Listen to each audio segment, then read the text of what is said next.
Las siguientes empresas acompañan a Federico Galeano Estigarribia en Líderes. Seguros Verdes del Banco GNB. Lo que cuidas te asegura. Gondwana. Más que agua, una joya.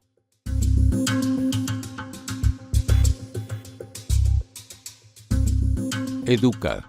Innovación educativa. Innovando en la educación.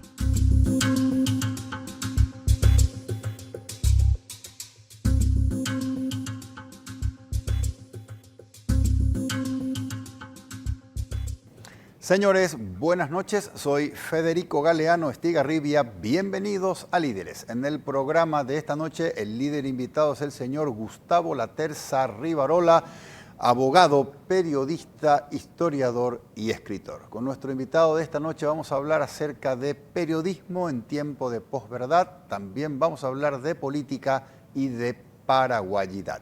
Luego de la presentación del programa y de nuestros auspiciantes, conversamos con el señor Gustavo Laterza Rivarola aquí en Líderes desde los estudios de Unicanal.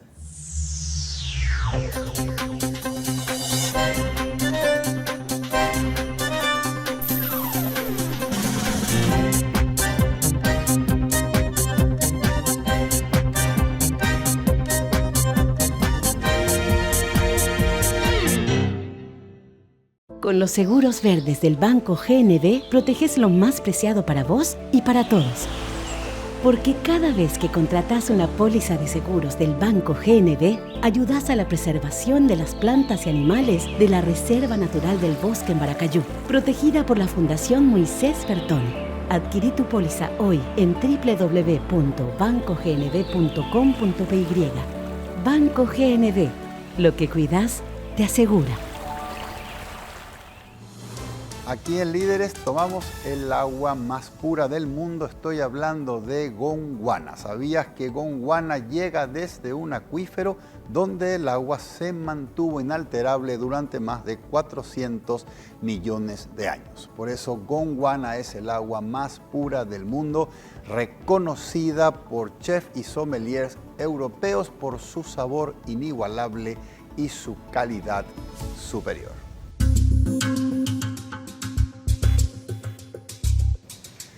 Ya estamos en compañía del señor Gustavo Laterza Rivarola. Gustavo, buenas noches. Gracias por aceptar la invitación y compartir conmigo esta mesa de líderes.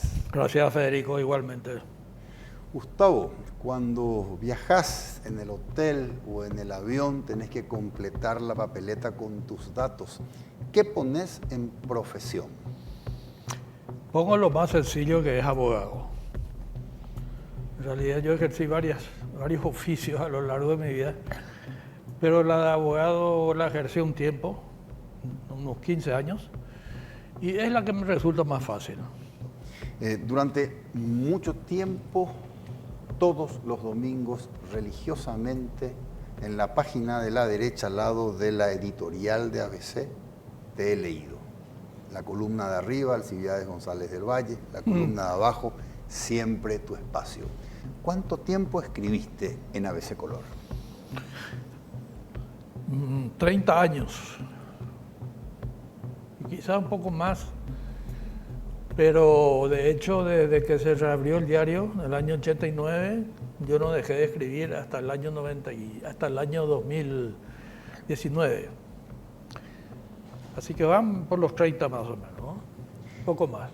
¿Cómo ves el periodismo paraguayo de hoy en estos tiempos de posverdad? Bueno, el periodismo paraguayo siempre tenemos que referirnos al periodismo de opinión. Exacto. El periodismo de opinión recomienza en el Paraguay, después de haberse agotado en los años 30, recomienza después de la caída de Stroessner. Recién ahí los diarios comienzan a tener personas periodistas que opinan, y que opinan en un sentido crítico. Correcto. Porque tener una columna para elogiar al gobierno era que obviamente no era un buen negocio, ¿verdad? Entonces comienzan, en ese caso son los 3 diarios que comienzan, ABC, Última Hora y Hoy, que comienzan a tener artículos de opinión. De allí a ahora mejoró mucho. ¿Por qué mejoró mucho? Mejoró mucho primero por la calidad de los periodistas de opinión. Los periodistas de opinión de ahora tienen mayor formación, tienen mayor experiencia, están mejor comunicados con el resto del mundo, con el periodismo de otros países, lo cual hace que esto revierta en la elevación de la calidad de nuestro periodismo. Pero siempre está la diferencia entre periodismo escrito y oral y televisado, ¿verdad? Al principio, en el Paraguay tenemos una cultura ágrafa, es decir, los indios no leían y los españoles no tenían nada que leer. Entonces se desarrolló este país con gente que no escribía ni leía. Y hasta ahora la mayoría de la población paraguaya no lee. Sabe leer, pero no lee.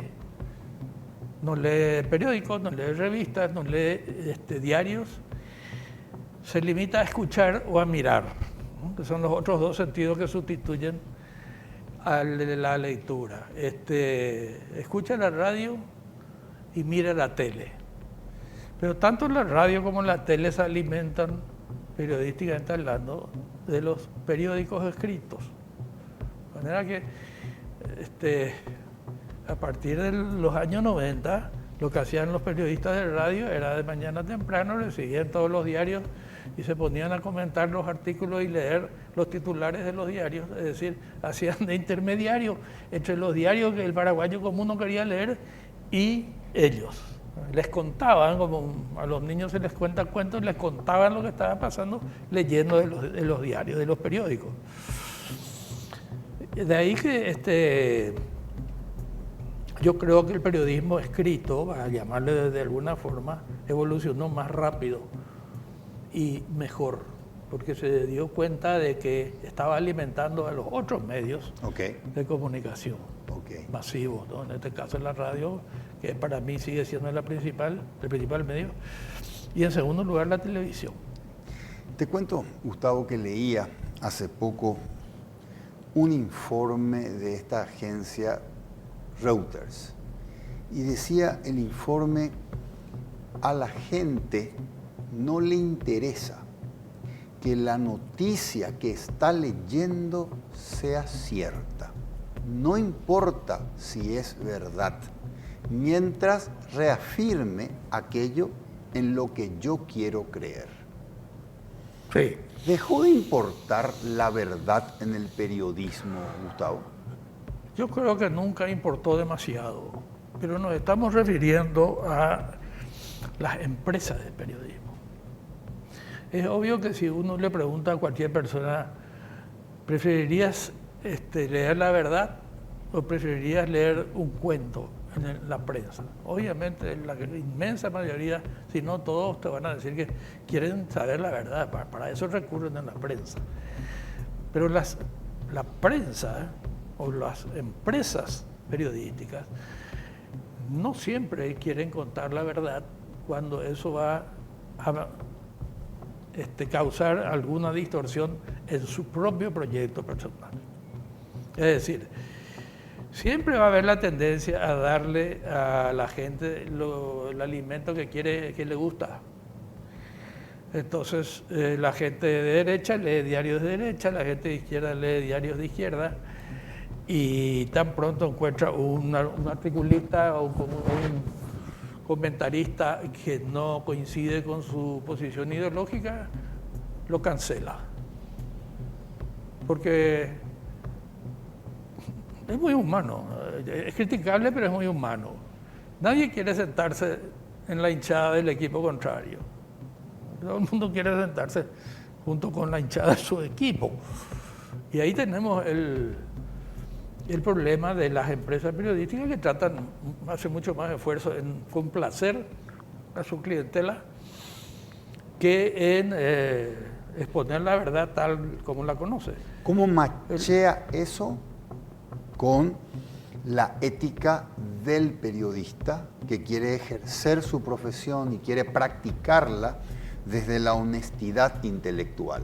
Pero el grupo o la empresa periodística me dice a mí, esta es la verdad que tenemos que contar, no importa si es o no la verdad real. Sí, también la verdad es un concepto filosófico que es digno de ser discutido, ¿verdad? Que es la verdad. La gente a veces tiende a relativizar la verdad, y más ahora en los tiempos que vivimos de posmodernidad, y tiende a hablar de mi verdad, tu verdad, de la verdad del régimen, la verdad de la oposición, y no es así, obviamente. Existe una verdad que es la que responde a los hechos, ¿no? Hay hechos que son oscuros, son ambiguos y pueden ser interpretables. Y entonces ahí podemos entrar a jugar un poco con qué es la verdad, tu verdad, en qué consiste, en qué se basa, la mía se basa en esto, etc.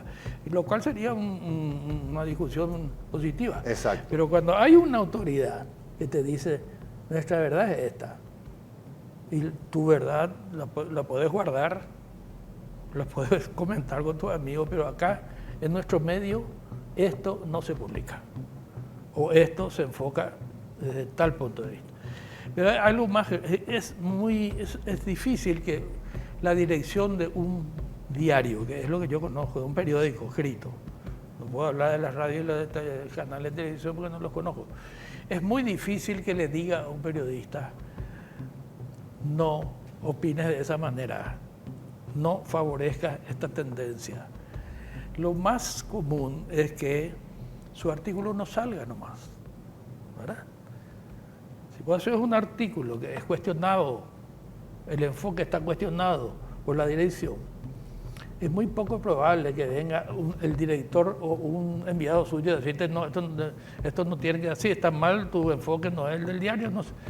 No, directamente no se publica ese artículo y vos te quedás sin saber por qué.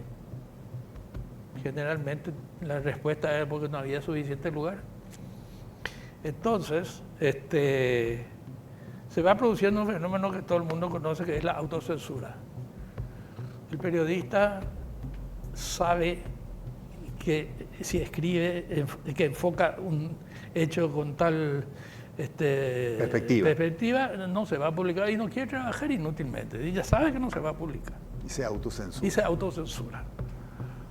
Entonces, permíteme hacerte la siguiente pregunta. Sí. Durante mucho tiempo se le adjudicaba a los medios de prensa un poder muy fuerte. El poder de crear una opinión pública, influenciarla o manejarla. Es decir, nosotros creamos la realidad y se la metemos en la cabeza de la gente y la gente responde a partir de allí. Yo quiero que vos me digas si vos crees que la prensa hoy sigue teniendo ese poder de manejar o de influenciar la opinión pública cuando se habla de mercados hipersegmentados. La gente que ve plataformas, la gente que ve YouTube, la gente que ingresa a medios a partir de su celular. ¿Perdieron los medios de comunicación ese poder de control social? En parte sí, pero hay que juzgar a cada sociedad por separado, porque en las sociedades donde hay un nivel cultural alto, Sí.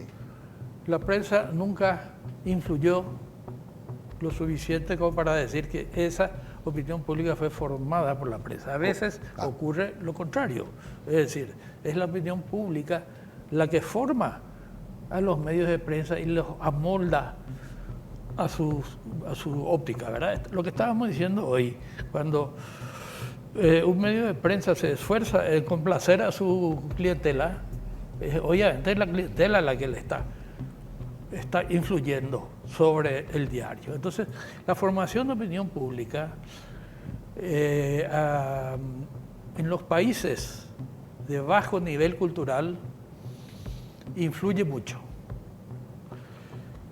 En la formación, estamos hablando de la formación de la opinión. Pues la opinión, si uno tomara una sociedad como la paraguaya y hiciera un relevamiento que se pueda traducir en lenguaje estadístico, encontrarías con que el 5 o el 7% nomás de la sociedad está influida y tiene una opinión. El resto de la sociedad Basada en educación sigue y la en opinión. información. Sí. Ok.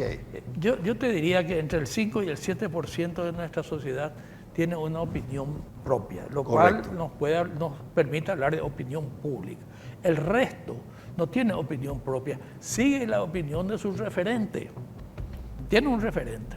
Puede ser el cura de la parroquia, puede ser el presidente seccional, puede ser la radio que escucha, Exacto. puede ser las autoridades de su movimiento, puede ser su grupo religioso, pero no tiene propia. Sigue a quien le a cree. sus líderes de opinión, a quien él les cree y en quien confía y en quienes hablan su mismo idioma.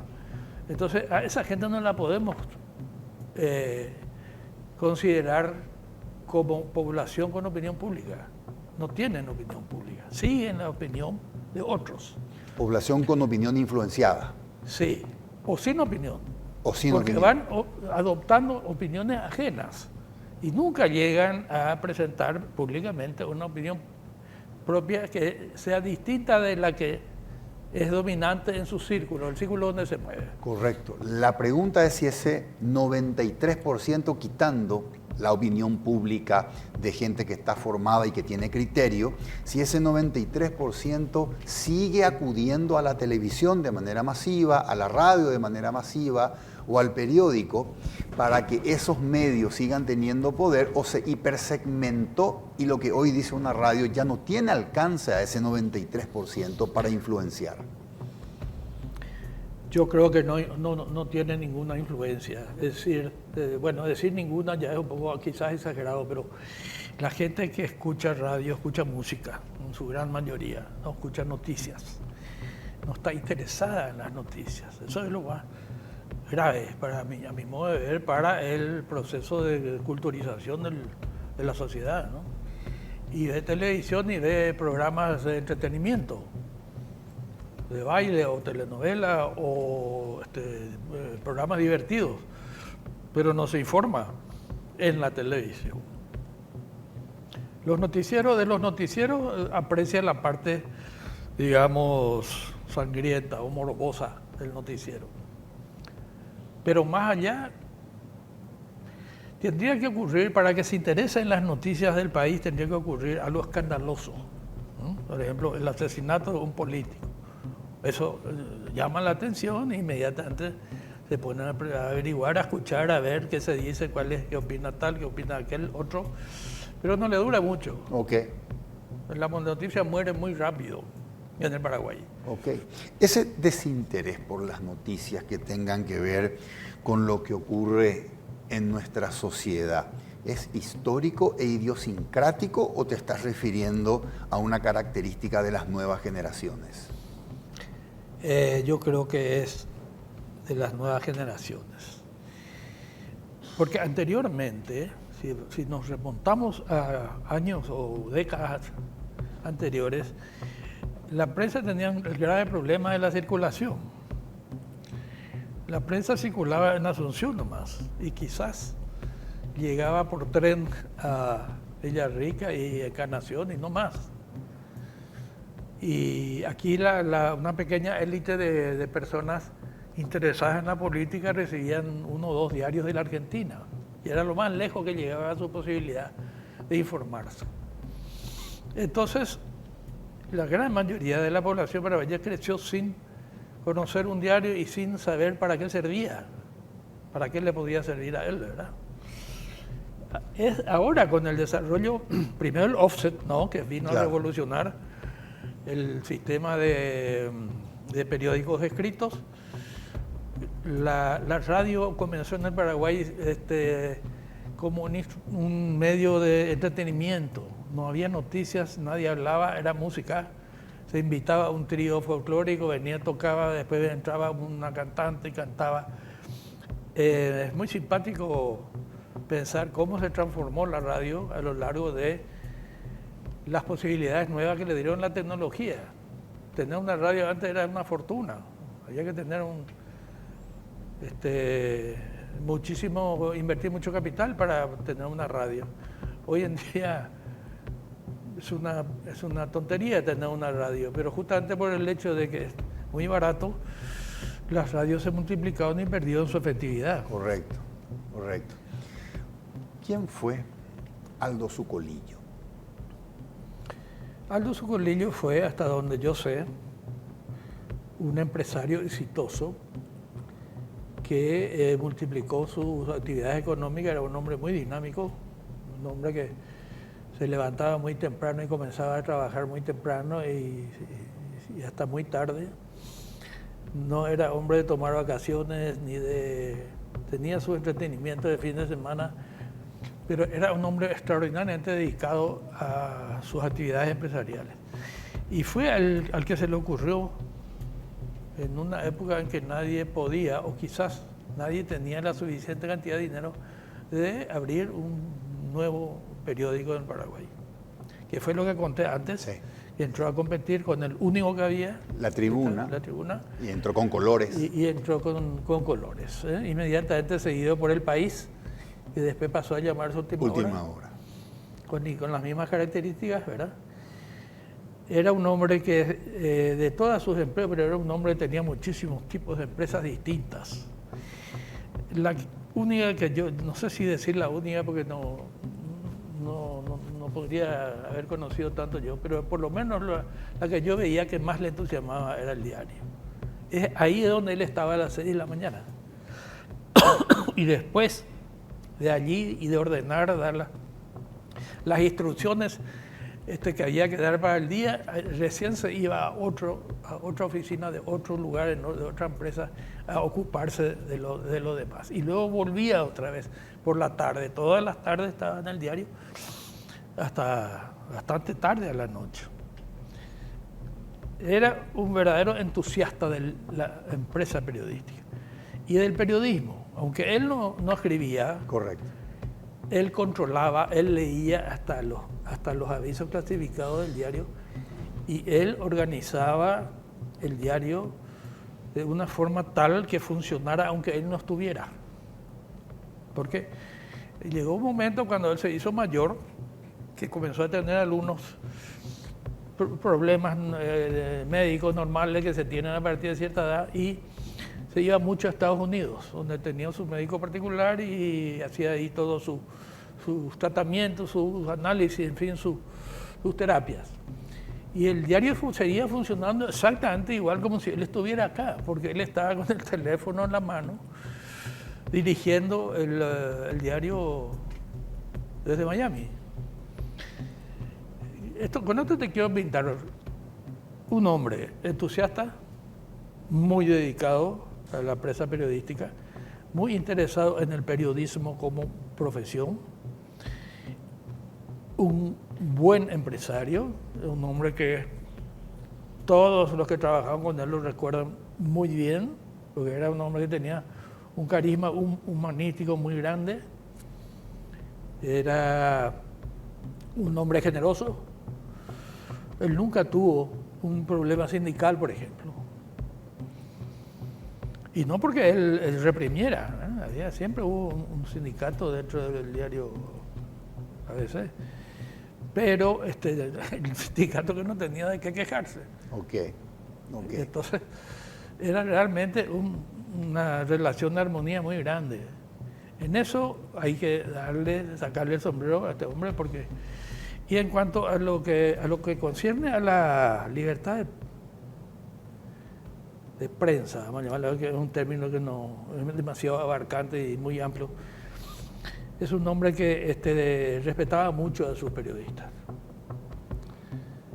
Respetaba mucho, se tragaba varios sapos porque a veces tenía que leer cosas que no le gustaban dentro de su propio diario, pero lo manejaba con una seriedad asombrosa. Y todo lo que yo voy a hablar por mí mismo, yo siempre trabajé muy cómodamente con él, muy cómodamente. Si yo tenía alguna duda le preguntaba y él me daba su opinión, pero fue muy agradable para mí trabajar con ese señor. Gustavo, permíteme salir un poco de este tema tan apasionante que tiene que ver con el periodismo y entremos un poco a analizar nuestro escenario, nuestro paisaje político actual. El presidente Peña tiene 1 año 7, 1 año 8 meses de gestión desde que asumió la presidencia. ¿Le pones una nota a su gestión de estos 1 año 8 meses en una escala de 1 al 10? Y a pesar de que ejercí la docencia muchísimos años, siempre me costó poner nota, siempre me costó evaluar. Resulta que para evaluarlo a un presidente de la República, como es el caso de Peña, hay que tomar en cuenta muchos factores. Y hay que tener una visión panorámica que incluya no solamente los resultados económicos, sino también los resultados políticos, también el sentir general que uno percibe, que es siempre muy subjetivo. Yo me muevo en ambientes opositores, normalmente. Entonces lo que escucho preferentemente son opiniones negativas. Pero las opiniones negativas que escucho de este presidente ya las escuché de los otros también. Okay. De los 5 o los 6 anteriores a partir del general Rodríguez. Ahora tenemos que juzgar cuáles son los resultados de su política económica. No me veo muy facultado para hacerlo, pero percibo que la gente le pondría un 5 o un 6. Porque esta gente, a quien yo escucho hablar, percibe que las cosas mejoraron en algunos aspectos, pero no en otros. Los empresarios en general están contentos, yo los noto contentos. Eso significa que están trabajando sin entorpecimiento de parte del Estado o del gobierno, para ser más exactos.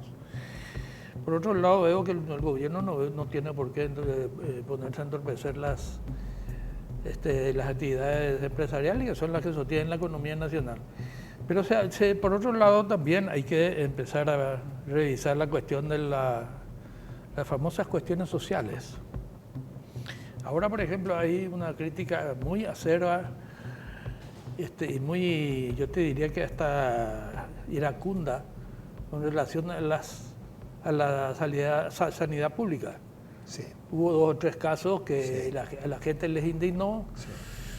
Y entonces ahora está bajo el tiroteo, está la salud pública. Hay algo que yo no comparto, que es muy común en el Paraguay. El paraguayo, su forma de reclamar o protestar o demandar consiste primero en exigir la renuncia de alguien. Parece que eso le produce algún tipo le calma, es un paliativo. Hay un escandaloso accidente de tránsito y pide ya la renuncia del ministro de Obras Públicas, por ejemplo. Hay, si supongamos, por hacer una ficción, que haya un gran escándalo con un sacerdote, ya piden la renuncia del arzobispo. Todo termina pidiendo la renuncia de alguien. Sí, hay un crimen terrible, piden la renuncia del ministro del Interior, como si esas renuncias fueran a resolver el problema. Hace 15 días atrás falleció bueno, un bebé por la falta de terapia, una terapia supuestamente inaugurada en Villarrica, y se exigía la renuncia de la ministra de Salud. Sí, como si eso fuera suficiente para resolver el problema de fondo. ¿No lo es? Y claro que no, porque evidentemente se puede prescindir de esa ministra, vendrá otro ministro, y después de un cierto tiempo tendrá otro episodio escandaloso, porque todo el sistema está funcionando mal. Okay. ¿No? Entonces, se pedirá también la renuncia de y así tendremos 40 ministros, uno detrás de otro, y ninguno va a poder prever que se produzca un caso escandaloso como este. Lo que hay que exigir es que se repare eso de alguna forma, ese hecho tan escandaloso, ¿verdad? Que se prevea para el futuro, pero yo no veo que eso venga por el lado del cambio de ministro. Hay ministros que tienen suerte y no pasa nada durante su periodo de funciones. Y hay otros que tienen mala suerte y les toca 2 o 3 cosas y lo primero que se hace ya es pedir su renuncia. Es un acto de magia popular. En el pensamiento mágico popular, sacar a una persona y poner por otro, poner la otra. No tiene ni una garantía de que la que viene va a ser mejor que la que está. Pero mágicamente la sustitución es como quemar los muñecos en la cultura primitiva. En la Inquisición, cuando no se le podía agarrar, apresar al hereje, se lo condenaba en imagen y se hacía un muñeco, así como un Judas-Cay, y se le quemaba en la plaza pública en efigie, es decir, el muñeco representaba al que se había mandado mudar a tiempo. Y esa magia, ese pensamiento mágico subsiste todavía entre nosotros. Ok, entonces la gente cree que solo basta una persona suficientemente voluntariosa para solucionar esos problemas que son de sistema. Son infraestructurales. Y si no están solucionados es porque no tenés la voluntad suficiente para hacerlo. ¿Creemos los paraguayos que las autoridades son todopoderosas y que solo es cuestión de voluntad para solucionar los problemas? Y si no están solucionados, pues te falta esa voluntad. ¿Creemos los paraguayos que es así de simple? Yo creo que la mayoría cree en la autoridad. Y yo creo que la mayoría tiene una cierta ideología autoritaria en el Paraguay. Entonces, así como cree que el que tiene el poder puede hacer todo, también cuando tiene un problema recurre al que tiene poder. No trata de resolver por sí mismo, sino que trata de ir directamente. Y el paraguayo común no quiere hablar con el subalterno, quiere hablar con el cacique. Por eso en las manifestaciones campesinas que vienen y les atiende un viceministro, se enfurecen. Dicen, ¿cómo va a venir a hablarnos? Nosotros tenemos que hablar con el ministro. El ministro no nos recibió, dicen ellos, como estar profundamente ofendidos, porque solo le atendió un viceministro. Y tienen un problema con el cura y quieren hablar con el arzobispo. Y si el arzobispo no le recibe, se enojan. Si le recibe un obispo nomás, la idolatría de la autoridad, ¿no? Correcto. Yo tengo un problema y a mí me tiene que resolver el presidente de la República. Y me voy a parar frente a su casa hasta que me atienda. Y si me atiende el vicepresidente, me voy a enojar. Y me voy a ofender porque él no es el máximo, el que está más arriba. Entonces, estos problemas que suscitan tanta irritación, como este tema de la niña que falleció por falta de infraestructura adecuada, es un típico caso a mi modo de ver de negligencia.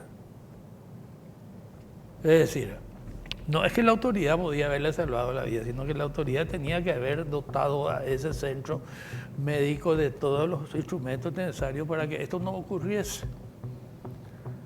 Y en el momento que ocurrió, que fue por negligencia, hay que seguir la cadena de responsabilidades. Tener el primero, el de abajo primero, no ir directamente a la cabeza, okay. No ir directamente al ministro.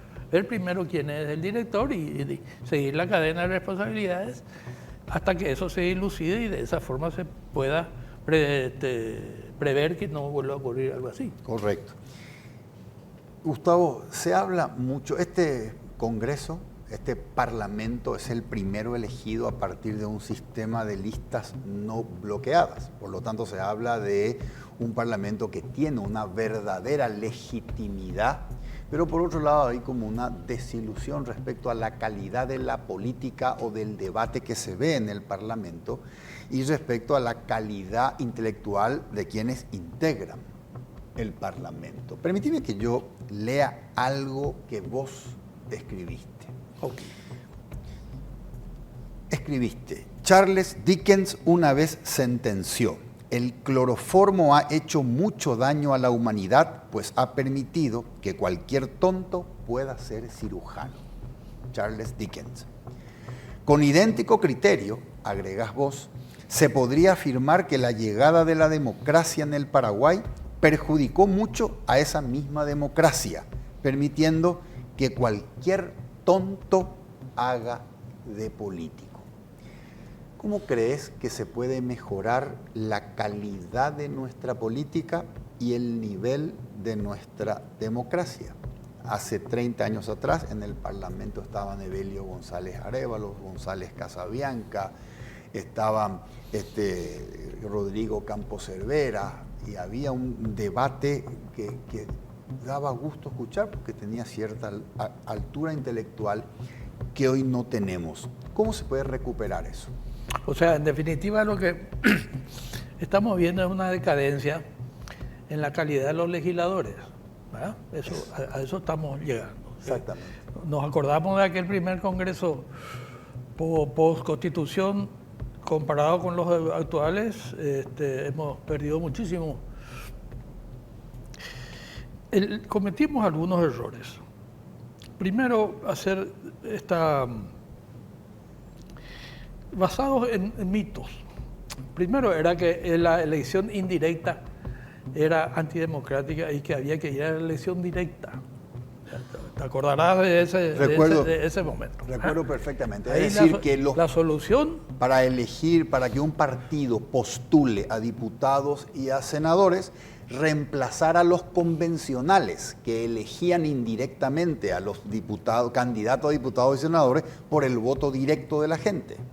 ¿Ok? Recuerdo perfectamente. Te decía eso, que sí. La verdadera democracia tenía que ser directa, porque el pueblo Exacto. iba a saber elegir mejor que los convencionales de los partidos. Y resultó una mentira escandalosa, pero una mentira que ya, un engaño vamos a llamarle, ¿no? Yo no creo que nadie haya mentido adrede para confundir, un engaño, un autoengaño. Esos legisladores a quien vos rendís admiración, y yo también, los primeros, fueron elegidos por voto indirecto y fueron los mejores. Y esto que tenemos ahora, o los que aparecieron después, fueron elegidos por el pueblo, entre comillas. El pueblo, digo, la gente, toda la gente, ¿verdad? El voto directo. Un voto directo sin calificación, porque si a mí me hablan del voto directo en Suiza, tengo una opinión. Pero el voto directo en el Paraguay, que sabemos cómo se consigue y en qué se convirtieron las campañas electorales, en una simple repartija de dinero. Y tenemos que el voto directo produjo la pésima calidad de los congresos que tuvimos hasta ahora, de los legisladores, mejor dicho. Siempre salvando excepciones, ¿verdad? Generalizamos porque es más fácil. Sabemos que en cada congreso hubo personas que escapan a esta crítica que estamos haciendo. Pero siempre hablamos de la generalidad y no de las excepciones.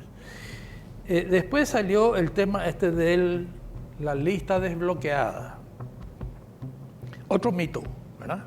De que las listas cerradas, vos ya no podías votar por los mejores, sino que te veías obligado a votar por toda la runfla de gente que venía debajo.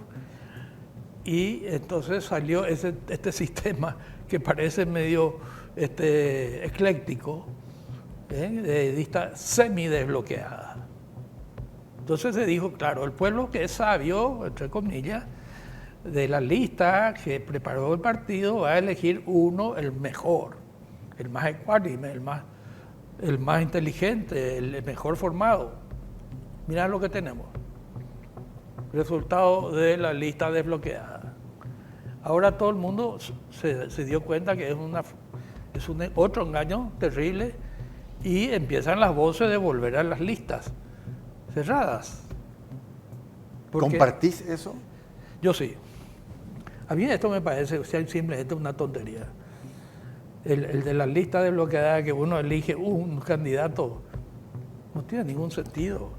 Porque no tenemos un pueblo con la educación cívica suficientemente desarrollada como para que resulten electos los mejores de una lista de 30 personas. No salen los mejores, salen los que hicieron su campaña electoral personalmente y gastaron más dinero. De hecho, la principal crítica que hicieron los mismos políticos cuando se salió con la historia de la lista desbloqueada es que de ahora en más, y esto iba a ser una competencia dentro de la propia lista. Un candidato sin trayectoria partidaria, sin apoyo popular, pero que podía ponerse de acuerdo con un narco, el narco le podía dar 500.000 dólares para que haga su campaña. Y podía salir primero, segundo, tercero. Y lo que tenemos ahora, yo te diría que demuestra el fracaso absoluto de la lista desbloqueada. Ok, Gustavo, te quiero hacer una consulta. Te encontrás con un noruego que no conoce Paraguay, pero tiene una gran curiosidad sobre Paraguay y te dice, describime 3 o 4 características idiosincráticas de los paraguayos. 3 o 4 características nuestras. ¿Qué le dirías al noruego? Me encontraría en una dificultad. Bueno, tenemos características positivas, que yo no sé hasta qué punto nos sirven, pero somos un país hospitalario, por ejemplo. Okay. De manera que un noruego o cualquier otro extraño para nosotros, se llega al Paraguay y va a ser bien recibido, se va a sentir cómodo y va a verse seguramente tentado a quedarse o a gastar su dinero acá.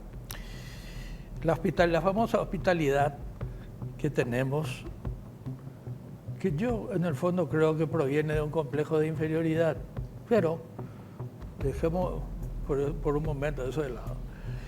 Otra característica del paraguayo yo pondría es la holgazanería. El paraguayo es esencialmente una persona holgazana.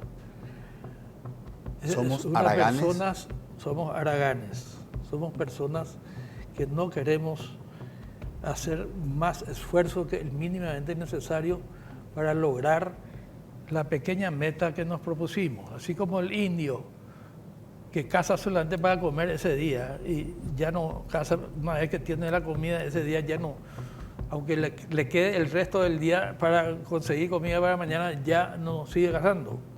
Porque satisfizo lo de hoy.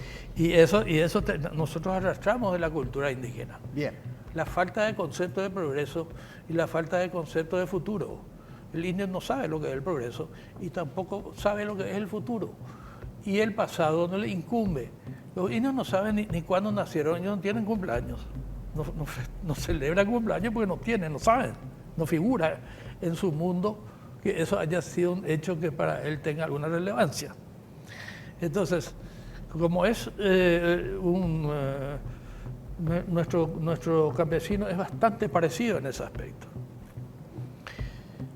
Primero, hospitalarios. Segundo, holgazanes. Tercera característica que le dirías al noruego respecto a cómo somos. Fatalista. Yo le diría que el paraguayo es fatalista. Es una persona que considera que ya está escrito lo que él va a hacer y lo que le va a suceder. Que él no va a cambiar nada mediante su esfuerzo, estaba conectado con lo anterior. Entonces confía en los poderes sobrenaturales, manda promesas a la Virgen. Él está considerando que lo que le venga de bueno le va a venir de arriba, no va a ser procurado por él. Apuesta porque la suerte también es parte de su concepto de fortuna.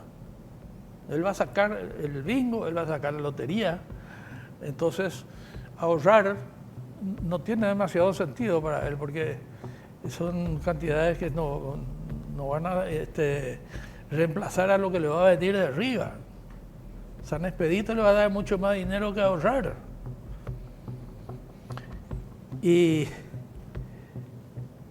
tercero, bueno, para no prolongar mucho, no es leal con el trabajo. El paraguayo es desleal con su patrón. De hecho, el deshonesto, al primero que le roba es al que le dio trabajo.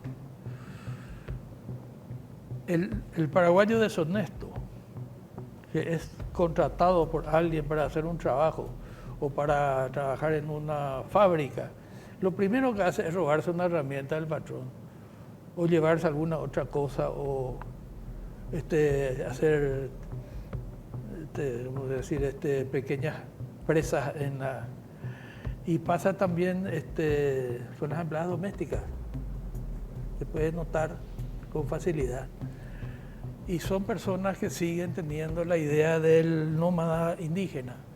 Un día se van sin ninguna explicación. Estaban muy bien, se les trataba muy bien, el espacio donde trabajaba era estupendo, recibía todo tipo de concesiones graciosas de parte de sus patrones, y un día dicen, a ver, y se va. Se va y nadie sabe por qué. Eso es evidentemente el comportamiento del indio nómada, que un día levanta toda su tienda y se muda 50 kilómetros más allá. Correcto.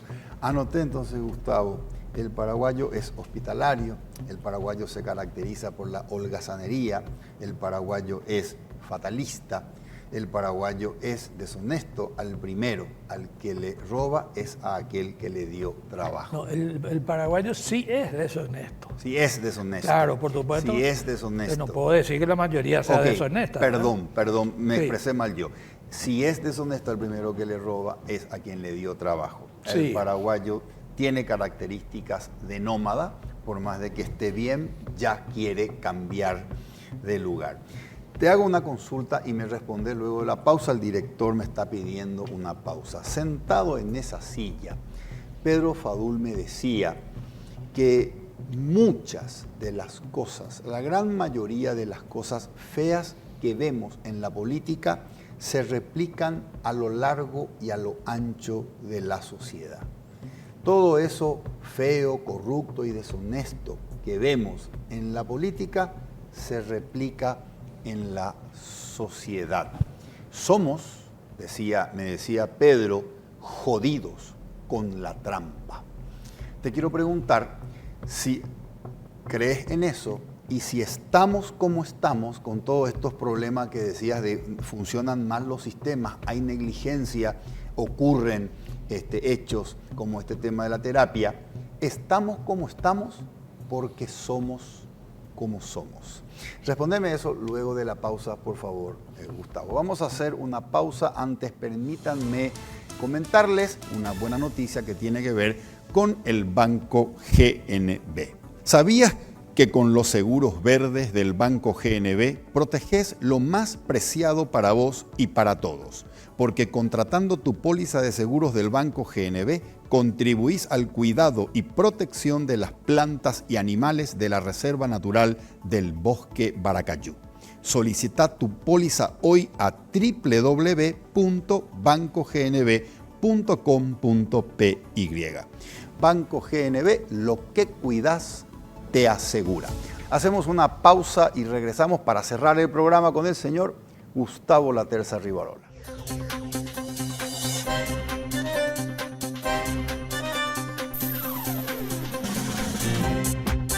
Con los seguros verdes del Banco GNB, proteges lo más preciado para vos y para todos. Porque cada vez que contratás una póliza de seguros del Banco GNB, ayudás a la preservación de las plantas y animales de la Reserva Natural del Bosque en Baracayú, protegida por la Fundación Moisés Bertone. Adquirí tu póliza hoy en www.bancognb.com.py. Banco GNB, lo que cuidás te asegura.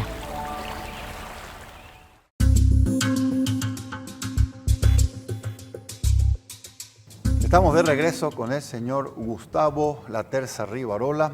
Gustavo, ¿estamos como estamos porque somos como somos? Bueno, eso nos lleva a la famosa palabra corrupción que está en la boca de todo el mundo, incluso de los corruptos. Yo suelo distinguir entre la corrupción personal, que es de carácter moral, y la corrupción sistémica, que ya es de carácter ético, es decir, cuando toda la sociedad funciona dentro de un esquema corrupto. Que yo creo que es nuestro caso. O sea, es el Estado el que instauró el sistema de corrupción. ¿Qué quiere decir esto? Que son como engranajes. Si uno no actúa con los mecanismos de la corrupción, no va a ningún lado. Acá no se resuelve ni se adelanta el hecho de que una persona que practica o hace parte del sistema corrupto, sea un gran padre de familia, sea un hombre religioso, se va todos los domingos a misa, para ellos no es conflicto, no crea un conflicto. Okay. Yo sí veo un conflicto en eso, ¿no? Entonces empezamos a hablar con la palabra hipocresía. Pero resulta que uno puede ser también un gobernante honesto, pero ser un inmoral en la vida privada. Estamos viendo en el mundo eso, ¿verdad? Entonces hay que diferenciar. La corrupción personal es inofensiva para la sociedad. La corrupción instalada, sistematizada, esa es la que es peligrosa y esa es la que hace declinar las posibilidades de un país. Creo que a nadie le ha de caber duda que en este país funciona un sistema corrupto, institucionalizado, ya en tiempo de la dictadura, no lo acaban de inventar. Solo que en tiempo de la dictadura era más modesto porque el país era más pequeño, había menos habitantes, menos negocios. Ahora eso se multiplicó por 10 y la corrupción también se multiplicó por 10. Y tenemos que todo funciona en base a un esquema corrupto. Cualquier gestión que tenga que ver con alguna institución del Estado tiene por dentro un esquema corrupto. Eso, ¿cómo se soluciona eso? No tengo la menor idea. Hay que el famoso caso del establo de Augías, ¿no? Uno de los trabajos de Hércules, que tenía que limpiar la bosta de un establo gigantesco, y lo único que pudo hacer él con un gran ingenio fue desviar un río y que se llevara toda la bosta del establo. Bueno, algo así tiene que hacerse en este país, pero tiene que desviar un río de moralidad, que se lleve todo el sistema y se vuelva a reestructurar para que todo funcione como debe funcionar y que la corrupción sea una excepción. Correcto. Como es en todas partes. Gustavo, nombres de papá y de mamá. De mi padre y de mi madre. Sí. Mi padre se llamaba Ettore, pero era Héctor acá, pues él nació en Italia. Ettore. Y acá se lo conocía por Héctor. Y mi mamá, Sara Rivarola, paraguaya. Valores que te dejaron papá y mamá. Y yo creo que los valores que en esa época se enseñaban primero, que era la que tenías que valerte por vos mismo. En algún momento de tu vida tenías que comenzar a independizarte, a valerte por vos mismo y tenías que esforzarte por tener las habilidades necesarias para sobrevivir solo, que ellos no estarían detrás mío todo el tiempo. ¿El sentido de la vida es? Bueno, la vida para mí es un accidente. Yo creo que estamos aquí por accidente, y por accidente entiendo por un juego de fuerzas vitales que se desarrolló en algún momento dado en un rincón del cosmos, y nosotros somos el resultado de ese accidente. Y el día que muramos se acabará todo, se acabará para nosotros el modo de existencia que ganamos de una forma fortuita, pero el universo continuará. ¿Existe Dios? Yo soy agnóstico, es decir, no respondo sí ni no. En todo caso, repetiría lo muy conocido de Einstein, ¿verdad? Que podría aceptar la idea de un Dios como lo concebía Baruch Spinoza. Es decir, que todo lo que existe es Dios. Y en ese sentido nosotros también seríamos una parte ínfima, misérrima, pero una parte al fin del Dios universal. ¿Qué libro estás leyendo en este momento? Yo tengo la costumbre de leer 2 o 3 al mismo tiempo, de distinto género, porque me alivia bastante la mente. Ahora estoy releyendo unas novelas de Stefan Zweig, de hace mucho tiempo que las había leído y ya la perdí de vista.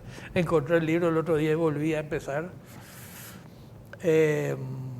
También estoy leyendo la historia de Napoleón de André Morvat, que me distrae mucho porque es un hombre que escribe tan maravillosamente que cualquier cosa que escriba es lindo. Y después trato de mantenerme al día con lo que se publica acá, con lo que publican los autores paraguayos.